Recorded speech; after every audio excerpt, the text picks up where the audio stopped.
Welcome to another story presentation from Read Me a Story, Inc., located on the web at readmeastoryinc.com.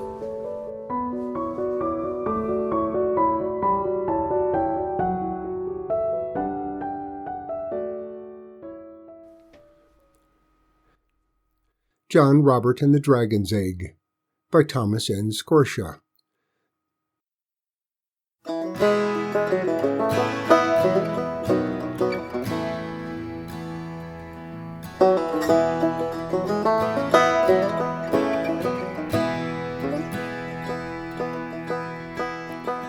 On a warm, sunny day in late June, John Robert walked through the dusty tobacco field of his Uncle Ben's farm, toward the dirty, white, four-room farmhouse, carrying a dragon's egg wrapped in his faded blue denim shirt. In all of his 8 years, he knew that nothing quite as wonderful had ever happened to him. Not even the time the merry-go-round truck had broken down in St. Basile, in front of Beauchamp's general store, and the driver had let him peek at the enameled and gilded wooden horses through the heavy slats of their pine crates. Not even the impossible joy of riding one of those great black and golden stallions could ever be quite as wonderful as this. The first person John Robert saw, as he rounded the decaying double building that served as the chicken house and barn, was Grandpa Riley, sitting on the back porch, rocking and smoking his smelly black pipe. "John Robert," the old man said, pulling his pipe from his mouth, "what you doing without your shirt on? You get your back blistered good and proper, and then your Aunt Bess will really land on you." "Well, ain't no fear of that," John Robert said. "I'm good and brown already. See?" He turned in a slow circle, exhibiting his back. "Well, like plug tobacco," Grandpa agreed. "Well, what you got in the shirt, John Robert?" "Why, it's a dragon's egg," John Robert said proudly. "Well, do tell. Can't recollect ever seeing one of them." The old man leaned forward in his rocker. "Unfold it and let's fetch a look," he demanded. John Robert carefully folded back the layers of blue cloth. The egg was about 4 inches long and looked very much like a large hen's egg, except that its surface was wrinkled and glistened like wet leather. "Huh, it's sort of greenish," Grandpa Riley observed. "Where'd you get it?" "I found it down in the swamp, on the bank in a sort of mud nest." "Better not tell your Aunt Bess. She told you to stay away from the swamp, or she'll whop you good." "Don't tell your Aunt Bess what?" Aunt Bess demanded as her thin form appeared at the sagging screen door and she stepped out, blinking into the sun. "Now you'll catch it," Grandpa whispered. "Well, John Robert, what you got in that nice clean shirt?" she demanded. John Robert saw her hands move to her hips in the familiar gesture of annoyance. "Dragon's egg," he said in a small voice. "Huh, more'n likely a dirty gator egg." "It is not," he said. "Why, there was tracks all around it, big tracks with claws." Aunt Bess frowned and Grandpa Riley started to move away. "Dragon's tracks," John Robert added triumphantly. "Gator tracks," Aunt Bess insisted. "Pa," she raised her voice, "you come back here and take this boy and make him get rid of that dirty egg." "Well, I was just gonna—" "Never you mind. Get rid of that dirty egg." She opened the door and went into the kitchen, mumbling. "Where does that boy get such—" "Pa," she called over her shoulder, "now mind." They heard her voice sink to an almost inaudible mutter of complaint. "Well, John Robert," Grandpa Riley said. He shoved his pipe into his mouth so hard that John Robert heard it click against his store teeth. "Do we have to?" "Wouldn't dast keep it." "I want to hatch it." John Robert bit his lip. "Well, she don't need to know." "Real dragon tracks, you say?" Grandpa Riley's voice sank to a whisper and the corners of his eyes crinkled. "Uh-huh, with 3 toes and claws." "Of course, gator eggs is hard, not soft and wrinkly like this'n." Grandpa paused and thought, then grabbed John Robert's arm and pulled him towards the deserted chicken house that leaned limply against the larger barn. "I'll tell you what, John Robert," he said. That evening at dinner, John Robert sat silently opposite Grandpa Riley and slowly mashed the boiled potatoes into his plate with a worn fork, and thought grand thoughts. Occasionally he would steal a secret look at Grandpa and think of a treasure wrapped carefully in layer on layer of flannel and hidden in a warm corner of the hen house. Grandpa hadn't been sure if the egg needed warmth or whether it would hatch without extra heat, as does a turtle's egg or an alligator's egg. However, since they had nothing to serve as an incubator, they had compromised on wrapping the egg in an old flannel nightshirt of Uncle Ben's, and placing the bundle so that the sun would fall on the egg most of the day through one of the 2 windows in the hen house. A kind of nervous excitement had seized John Robert, and though Aunt Bess complained tiredly at dinner to Uncle Ben, who had returned late from the cotton mill, John Robert scarcely heard her. "Well, look at that boy," she fretted, "playing with his good food when prices are so high a body can barely make do." Uncle Ben gave a tired grunt and continued to eat. "He sure don't take after his ma and pa, God rest their souls, with him dreamin' and lazing his time away. Why, you wouldn't believe it." And she was off on the incident of the dragon's egg. Grandpa Riley gave his daughter a pained look and attacked his food with new vigor. Later, after the oil lamp had been lighted in the kitchen and they had washed and dried the dishes, John Robert sat on the porch watching the glowing cinder of Grandpa Riley's pipe and listening to the creak of his rocker mingle with the shrill music of the crickets and the katydids. Uncle Ben sat inside at the kitchen table, reading his newspaper, while Aunt Bess, who never came out after dark because of the mosquitoes from the swamp, sat opposite him, sewing on the wedding ring quilt she was making. Occasionally John Robert could hear her shrill voice raised in comment. "Ain't Aunt Bess ever been happy?" John Robert asked. "Well, I reckon she used to be different, maybe even a little like you, John Robert." "Well, what happened?" Grandpa Riley sucked thoughtfully at his pipe. "I guess she just grew up," he said. They sat silently, savoring the heavy night air. "Grandpa?" John Robert asked at last. "Where did dragons come from?" "Oh, all places, John Robert." "Where?" "In China, and Japan, and Araby, places you and me never heard tell of. Maybe places nobody on earth's ever heard tell of." "Oh." John Robert was silent for a moment. Then he said, "Maybe he'll want to fly back there." "Maybe, if he's the flying kind." "Oh, he'll be the flying kind," John Robert insisted. "And maybe—" "John Robert," Aunt Bess's voice pierced his words, "you get yourself in here and wash them feet and get to bed."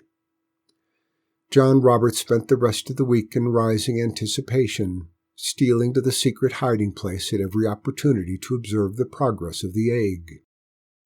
It quickly became apparent that this was a very unusual egg indeed.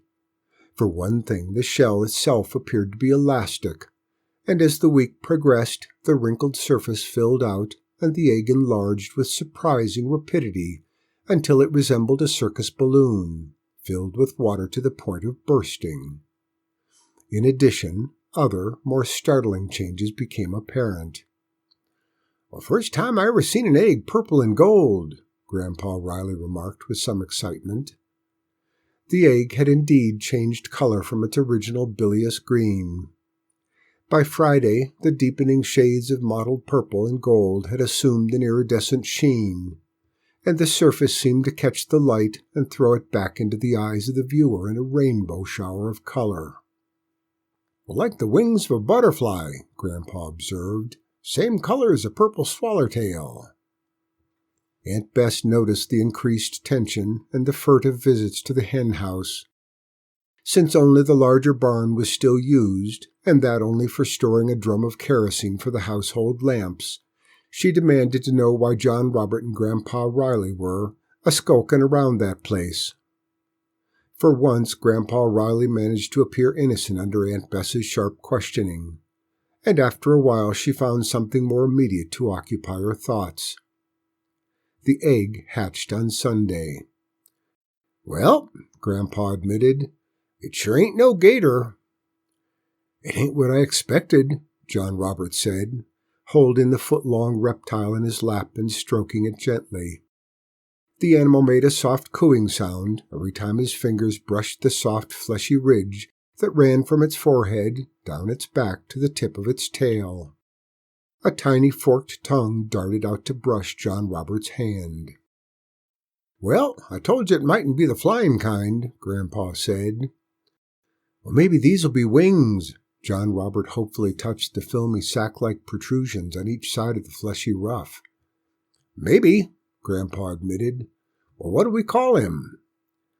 "You remember that book I used to have, the one with the green cover?" Grandpa scratched his chin. "Well, you mean the Laughing Dragon of Oz." "That one. Well, let's call him Ozzy. You like that, Grandpa?" Grandpa said thoughtfully. "Of course he'll have to grow some to fit that name." Ozzy cooed indignantly. "Well, he'll get real big," John Robert said belligerently. "I know he will." "He'll probably grow just like a weed, considering how fast the egg growed," Grandpa agreed. "I wonder what he eats." "People?" John Robert hazarded. "A little small for that, don't you reckon? Anyway, don't know as how we could get any for him." The problem of what to feed young Ozzy proved less difficult than they feared. John Robert tried him on carrots. Ozzy ate them, tops and all. Grandpa tried potato peels. Ozzy munched them contentedly and then polished off the cardboard box in which Grandpa had smuggled them from the kitchen. In rapid succession, Ozzy demonstrated a taste for coffee grounds, buttons, hay, handkerchiefs, pipe tobacco, and peanut butter and jelly sandwiches. He grew rapidly on this varied diet, and by the end of the second week he was over 3 feet long from blunt nose to arrow-pointed tail. The hen house was rapidly becoming too small to hold Ozzy, who, with increasing size, had become restless. John Robert and Grandpa Riley discussed transferring him to the tool room in the rear half of the barn. This, of course, increased the hazard of Aunt Bess's stumbling onto their secret. The decision was finally forced upon them. On Wednesday of the third week after the arrival of Ozzy, John Robert and Grandpa Riley sneaked into the hen house. Ozzy greeted them with a low, bubbling moan. The cause of his anguish was easily discerned. He had devoured the lower 6 inches, nails and all, of 3 planks that made up one wall of the hen house.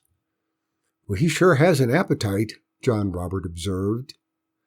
Ozzy rubbed his glistening back against John Robert's legs and groaned. He buried his muzzle in the boy's midsection and burped softly. "Well, tarnation," Grandpa said. "Ain't there nothing you won't eat?" Ozzy eyed him reproachfully, and his blunt head drooped. "Well, tarnation," Grandpa Riley repeated, withdrawing his foot as Ozzy began to nibble on the leather of his left toe. From one scaly nostril dribbled the faintest wisp of gray smoke. "Well, that settles it," Grandpa said. "We'll have to use the tool shed, and Bess be hanged if she finds out. Good thing the stone foundation comes up about 4 feet in back," he added, observing the smoke. "Wonder if he's going to start spurting fire." Ozzy was installed in his new home, and as his growth increased, John Robert and Grandpa Riley were increasingly thankful for the stone foundation of the barn. Ozzy, depending on his diet of the moment, would snort smoke, and on occasion even small tongues of flame. With developing maturity, however, he showed no sign of the legendary fierceness of his kind. The growths on his back had enlarged to leathery sacs with the irregular appearance of wadded damp canvas. They did not share the shifting colors of his body, but remained a dirty gray. By the end of July, they were as big as basketballs and growing daily.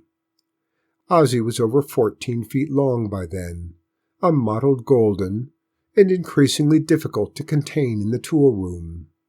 It was inevitable that Aunt Bess should discover him. It happened on the first Sunday of August, just a month before John Robert's scheduled return to school. Aunt Bess, still in her church dress and shoes, carried the old tin measuring cup with which she filled the oil lamps out to the barn to get kerosene. John Robert and Grandpa Riley were standing warily on the porch. their fingers crossed, when they heard a ragged scream which quickly choked into an inarticulate gurgle. Aunt Bess clawed her way through the double doors of the barn. Her eyes were rolling wildly, and she was missing a shoe. "I came through the wall," she wailed. "I was filling the cup and it poked its head through the wall." She fell limply to the porch as Uncle Ben thrust his head outside. "What the Sam Hill's going on out here?" he demanded. "Well, there's a monster in the barn," Aunt Bess screamed. "It's drinking my coal oil." "Oh, my," said John Robert. "Tarnation," said Grandpa, and they ran for the barn. Inside they found Ozzie, leaning against the drum of kerosene, his forked tongue darting out to pull in a growing puddle under the open spigot. The fleshy ruff down his neck was an inflamed brick red. He looked up as John Robert and Grandpa Riley appeared, and rumbled inquiringly. "We'll get him outside before he burps," Grandpa yelled, and they circled to the rear of the dragon. John Robert nudged him gently with his hands and then pushed harder. Ozzie resisted feebly and then began to stumble for the open doors. "Well, look," John Robert yelled. "He chewed his way right through the wall." "Well, that ain't all," Grandpa said, as Ozzie weaved into the yard, and Aunt Bess wailed another long sobbing wail. "The critters drank up every bit of that coal oil." They followed Ozzie into the open and quickly herded him round the barn towards the open tobacco field. Just as the dragon pushed through into the open field, he hiccuped rackingly. Then he gave a monstrous burp. A 6-foot jet of smoky flame splashed down the furrows. Ozzie sank to the rough ground and emitted a soft moan. "Eh," said Grandpa. "What a stomachache you're going to have." "Stand back," Uncle Ben shouted, running around the corner of the barn and flourishing a double-barreled shotgun over his head. "Stand back whilst I blast the varmint." "No!" John Robert yelled. "You'll do no such thing," Grandpa said, placing himself in front of Uncle Ben's rush. "Hiccup!" Ozzie said, and a thick oil cloud of smoke enveloped his head. It was fully 20 minutes before John Robert and Grandpa Riley could persuade Uncle Ben that Ozzie was harmless. By that time the dragon had exhausted his charge of kerosene. Occasionally he would give a low moan, while a tendril of black smoke as from a dying fire would trickle from his nostrils. "You mean that hellion's a pet?" Uncle Ben demanded. "Yep," Grandpa Riley said proudly. "Well, John Robert and me hatched and raised him unbeknownst from an egg." "He's real gentle, honest," John Robert said. "Just kind of young." "Well, that critter's young?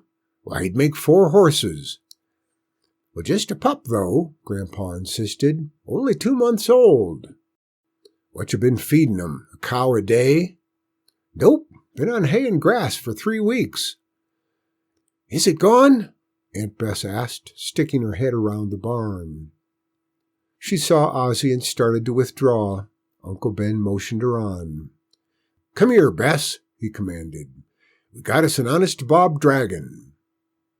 It rained that night for the first time in several weeks, a slow, monotonous drizzle that collected in puddles in the backyard and turned the tobacco field behind the house into a soapy morass of yellow mud. John Robert and Grandpa Riley spent most of the evening after supper in the barn, ministering to Ozzie. The dragon was weak and shaken, and his scales were a lustreless yellow. The enigmatic sacs on his back were pulsing feebly, and they had become quite tender to the touch. At length Grandpa Riley was satisfied that they could do no more, and they left Ozzie in a troubled sleep. The next morning Uncle Ben announced that he was not going to work. Instead, he planned to be gone for several days on a trip to New Orleans to see a man whom he knew. Aunt Bess packed him a lunch and a shoebox, and after a whispered conversation in a corner of the kitchen, with occasional glances in John Robert's and Grandpa's direction, she accompanied Uncle Ben to the door. Shortly thereafter, John Robert heard the coughing of Uncle Ben's aged pickup truck recede into the distance. At just a few minutes before 10, Grandpa Riley called John Robert to the barn. "Real amazin'," he said as he ushered John Robert into the back. John Robert could scarcely believe his eyes. Ozzy was stretched out lazily on a mound of straw, basking in the sunlight that streamed through the window. The great sacks during the night had ruptured, releasing two membranous masses, which under the drying effect of the sun were assuming form and rigidity. "Well, he is one of the flying kind," John Robert said ecstatically. "I told you so." "Well, sure looks like it," Grandpa admitted. After some conversation, they decided to brave Aunt Bess's displeasure and lead Ozzy into the yard to take better advantage of the sun. The wings were large and rustled like wet leather when Ozzy moved. Under the open sun, they lost their early transparency and quickly became opaque, sharing the brilliancy of his scale coloration. By evening, he was already making tentative flying motions, and John Robert marveled at the great muscles that flexed in Ozzy's chest at each increasingly certain movement. The evening meal was a silent one, full of tenseness and excitement. Aunt Bess sat silently opposite John Robert, her face strained and thoughtful. "Well, Bess, you look mighty nervous," Grandpa remarked. "Well, who wouldn't with that thing out in the barn?" she said, biting her lip. "Now, Bess, Ozzy ain't no thing, just like a pet." "Well, won't be no bother after this week," she said. John Robert looked up from his plate in alarm. "What's that supposed to mean?" Grandpa demanded. Well, you might as well know," Aunt Bess said slowly. "Ben says the dragon would be worth a right smart to some folks. He's gone to see a circus man he knows. Figures we'll get enough maybe even to buy a new car." John Robert jumped to his feet. "You can't do that," he protested. "Ozzy ain't yourn." "Now, boy," Aunt Bess said nervously, "you got to look at it in the practical way. What you want with the dragon anyway?" "Well, John Robert's right," Grandpa said. "Ozzy ain't yourn to sell." "You keep still, Pa."